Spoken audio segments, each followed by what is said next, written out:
আপনাদের গত 2020 সালের সারা পৃথিবীতে ফোন ব্যবহারকারীদের একটা পরিসংখ্যান দেব। সেখানে অ্যাভারেজ প্রতিটা লোক 4 থেকে 5 ঘন্টা মোবাইল ফোন ব্যবহার করত। বর্তমানে সেটা বেড়ে 7-8 ঘন্টা হয়ে গেছে। আর এটা গড় সময়। যারা এর থেকে বেশি ফোন ব্যবহার করেন তাদের স্ক্রিন টাইম কিন্তু 10 থেকে 12 ঘন্টা হতে পারে প্রতিদিন।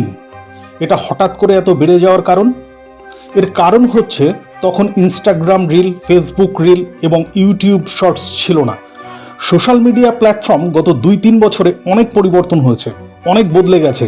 ওরা ওদের অ্যালগরিদমটাকে নতুনভাবে সাজিয়েছে যাতে করে আমরা আরও বেশি করে ফোনের প্রতি আসক্ত হয়ে পড়ি। এখানে একটা প্রশ্ন আসবে, আপনি নিজেকে কতটা পরিবর্তন করেছেন? সোশ্যাল মিডিয়া আপনি চালান নাকি সোশ্যাল মিডিয়া প্ল্যাটফর্মগুলো আপনাকে পরিচালনা করে?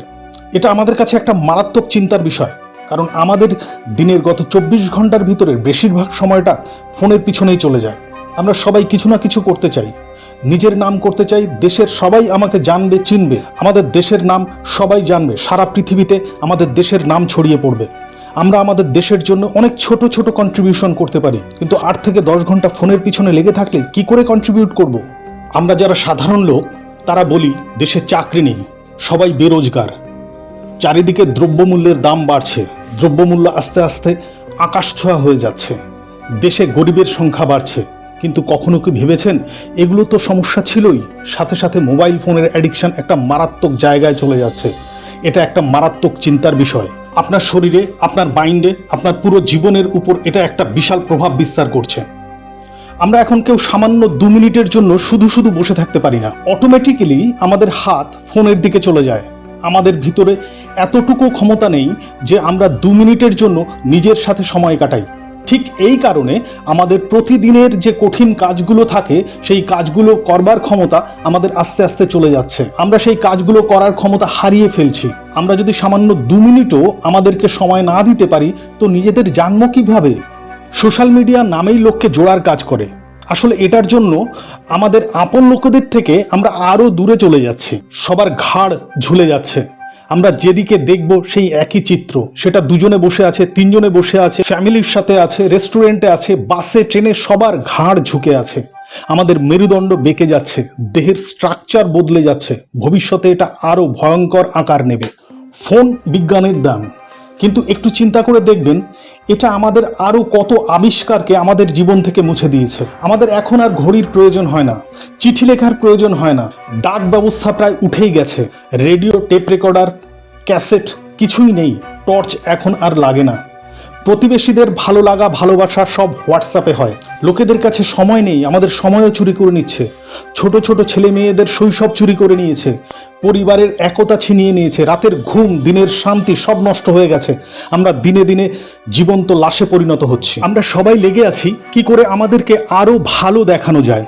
ছবি তুলে পোস্ট করছি, সবাই চাইছি সবাই আমাকে পছন্দ করুক, সবাই আমাকে ইম্পর্টেন্ট দিক, সবাইকে ইমপ্রেস করতে চেষ্টা করছি। এত কিছু করে আমরা চাইছি আমাদের পোস্টটাকে সবাই লাইক করুক, কিন্তু যখন এটা না হয় তখন আমরা অ্যাংজাইটিতে ভুগি। সারাদিন বসে বসে ফোন চেক করি, ওরা আমার স্ট্যাটাসটা কি লাইক করেছে? ওরা তো দেখেছে কিন্তু লাইক তো করলো না, কোনো কমেন্টসও তো করলো না। সারা দিন এই প্রক্রিয়া চলতে থাকে। বন্ধুরা, জীবনে অনেক কিছু করার আছে, আমাদের সবার উপরে অনেকে অনেক আশা করে আছে। আর আমরা কি করছি? এটা সোশ্যাল মিডিয়াতে যদি ভালো হতেই হয় তো রিয়েল লাইফে ভালো হও। বন্ধু যদি বানাতেই হয় রিয়েল লাইফে বানাও। অনলাইনে কম আর অফলাইনে বন্ধুদের সাথে বেশি দেখা করো। অ্যাক্টিভ যদি হতেই হয় রিয়েল লাইফে বেশি অ্যাক্টিভ থাকো। আমরা যখন খাবার না খেয়ে উপবাস থাকি তখন আমাদের ডাইজেস্টিভ সিস্টেম ভালো হয়। আর ফোন থেকে উপবাস আমাদের মাইন্ডকে এবং ফিউচারকে ভালো করবে। সিগারেটের অভ্যাস আমাদের ফুসফুসকে খারাপ করবে, কিন্তু ফোনের অ্যাডিকশন আপনার পুরো জীবন নষ্ট করে দেবে। আমরা যেটা দেখি সব সত্যি নয়, কেবলমাত্র দেখানোর জন্য তৈরি। সব লোক দেখানো, সবাই সবাইকে ইমপ্রেস করতে ব্যস্ত। এটা একটা চক্র। আমাদের সকাল ফোনের সাথে শুরু হয়, শেষও হয় ফোনের সাথে। রাত্রে 2-3টে পর্যন্ত ফোন ঘাঁটি। প্রতি 10 সেকেন্ড 15 সেকেন্ড অন্তর ফোন চেক করতে থাকি। নোটিফিকেশনগুলোকে এমনভাবে চেক করি যেন প্রতিটা মেসেজ পড়লে হাজার হাজার টাকা চলে আসবে। ফোন কেবলমাত্র ফোন করবার জন্য ব্যবহার করুন। যতদূর সম্ভব ফোন নট রিচেবল রাখুন। দিনের একটা নির্দিষ্ট সময় ফোন অন করে দরকারি কথা সারুন। ছোট ছোট ছেলে মেয়েদের ফোন থেকে দূরে রাখুন। ওদের চোখে এখন থেকেই চশমা লেগে গেছে, ওদের মেরুদণ্ডটাকে সোজা থাকতে দিন, ওটা বাঁকিয়ে দেবেন না। আমার বলার উদ্দেশ্য এটা নয় যে আমরা ফোন দেখব না, ফোন ঘাঁটবো না। আমার বলার উদ্দেশ্য আমরা যেন ফোনের গোলাম না হয়ে পড়ি, আমাদের চিন্তা শক্তি যেন ফোন না খেয়ে নেয়। আমরা কি করব সেটা সম্পূর্ণ আমাদের উপরে। আমরা আমাদের গড়তেও পারি, ধ্বংসও করতে পারি। গড়বো না ভাঙবো সেটা আপনার উপরে।